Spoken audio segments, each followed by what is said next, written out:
गणेशोत्सव काळात कायदा सुव्यवस्था बिघडू नये, सर्वसामान्य जनतेला आनंदानं गणेशोत्सव साजरा करता यावा यासाठी कोल्हापूर परिक्षेत्राचे विशेष पोलीस महानिरीक्षक सुनील फुलारी यांनी आज इचलकरंजी शहरातील अप्पर पोलीस अधीक्षक कार्यालयात बैठक घेऊन कायदा सुव्यवस्थेबाबत योग्य त्या सूचना दिल्या आहेत। यावेळी अप्पर पोलीस अधीक्षक निकेश खाटमोडे, इचलकरंजी विभागाचे पोलीस उपाधीक्षक समीरसिंह साळवे, जयसिंगपूर विभागाच्या पोलीस उपाधीक्षक रोहिणी साळुंखे आणि इचलकरंजीतील सर्व पोलीस निरीक्षक उपस्थित होते। गणेशोत्सव शांततेत साजरा झाला पाहिजे। विसर्जन मार्गावर योग्य तो पोलीस बंदोबस्त लावावा। शहरात हद्दपार गुन्हेगार दिसताच त्यांच्यावर कठोर कारवाई करा।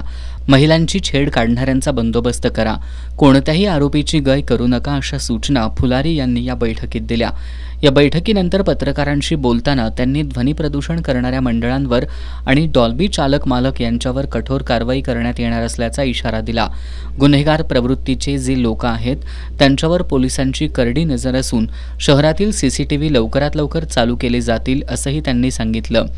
उत्कृष्ट मंडळांना पोलिसांच्या वतीनं बक्षिसं आणि प्रमाणपत्र दिली जाणार आहेत। सर्वसामान्यांच्या तक्रारी ऐकून घेणं हा पोलिसांचा धर्म आहे असं सांगून जे पोलीस कामांमध्ये कुचराई करतील त्यांच्यावर कठोर कारवाई केली जाईल असा इशारा त्यांनी दिला।